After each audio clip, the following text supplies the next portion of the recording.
Friends नमस्कार। मैं सुजीत गिरी आपको एक छोटा सा कहानी सुनाना चाहता हूं इस वीडियो के माध्यम से। और मैं आशा करता हूं कि आप इस कहानी को सुनेंगे और ध्यान से सुनेंगे और इसका आप अच्छा मतलब निकालेंगे और आप मुझे कमेंट भी करेंगे कि आपको ये कहानी कैसे लगी। एक चक्रवर्ती राजा था। उसने भिखारी से बोला कि तेरी जो इच्छा है आज तुम मुझसे मांग ले और तुम जो कुछ भी मेरे से मांगोगे मैं तुझे आज दूंगा। तुम्हारी जो भी सपने हो, जो भी तुम मुझसे आज मांगना चाहता है मांग ले, मैं तुम्हें देने के लिए तैयार हूं। चाहे तुम आज जो कुछ भी मांग लो, बिल्कुल मैं दूंगा। मैं चाहता हूं कि तुम संपन्न हो जाओ, खुशहाल हो जाओ, आबाद हो जाओ। तो चक्रवर्ती राजा ने भिखारी से कहा कि आज तेरी बारी है, जो कुछ भी मांगना चाहता है तुम मुझसे मांग ले, मैं तेरे को मालामाल कर दूंगा। भिखारी ने चक्रवर्ती राजा से कहा कि राजन, मेरा जो बर्तन, भीख मांगने वाला जो बर्तन है पात्र है, वो टूट गया है, खराब हो गया है। कृपया करके आप मुझे वही दिला दें। मेरा जो भीख मांगने का पात्र है, जो बर्तन है, वो टूट गया है। कृपया करके आप मुझे वही दिला दें। चक्रवर्ती राजा उस भिखारी की बात सुन के बहुत दुखी हुआ। बहुत दुख हुआ उसको कि आज मैं किसी को देना चाहता था, कुछ उसको राजा बनाना चाहता था, मैं उसकी खुशियां लौटाना चाहता था, उसको असीमित चीज देना चाहता था। लेकिन उसने मांगा भी तो क्या मांगा? तो भीख मांगने वाला पात्र मांगा। राजा को बहुत अफसोस हुआ, बहुत दुख हुआ, बहुत अजीब महसूस किया राजा ने कि मांगा भी इस भिखारी ने तो मुझसे क्या मांगा, जबकि आज मैंने इसको कहा था कि तुम जो कुछ भी मांगोगे मैं तुम्हें 100% दूंगा। राजा दुखी हुआ।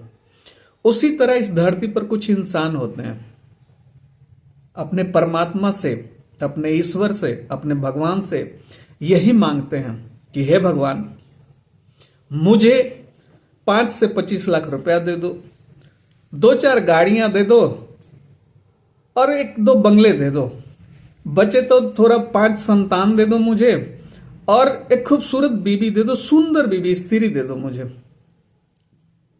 परमात्मा से भी इंसान इस धरती पर वही मांगता है।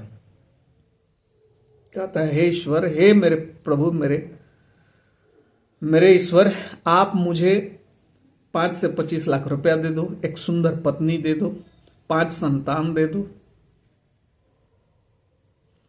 और 2-4 गाड़ियां दे दो मुझे, 2-4 बंगले दे दो। यही मांगता है।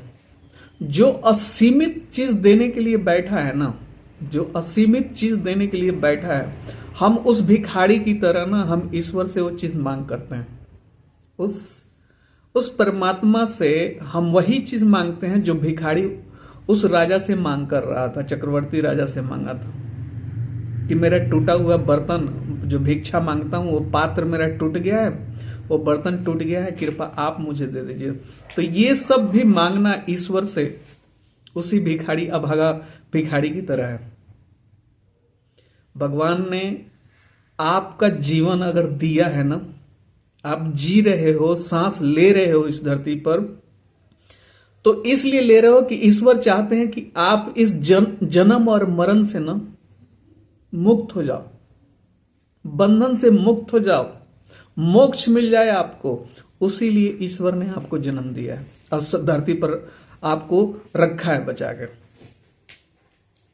आपको जन्म और मरण के बंधन से मुक्त करने के लिए भगवान ने आपको जिंदा रखा है।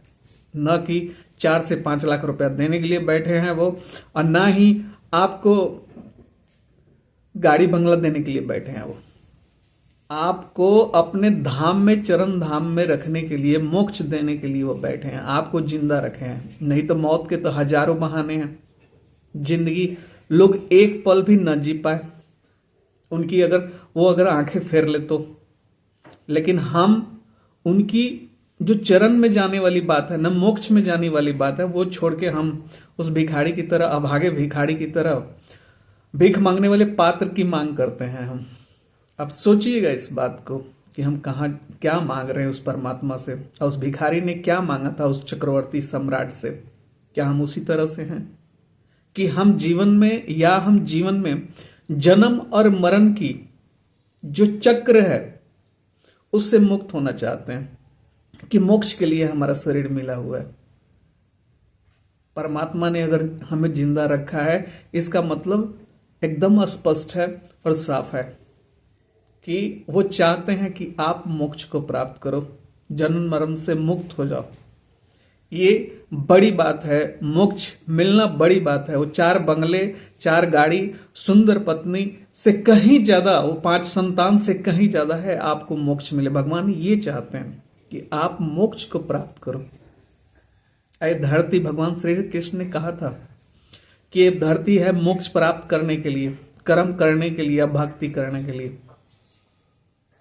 तो भगवान अगर हमें रखा है तो इसीलिए रखा है कि हम इस चक्र से मुक्त हो जाएं।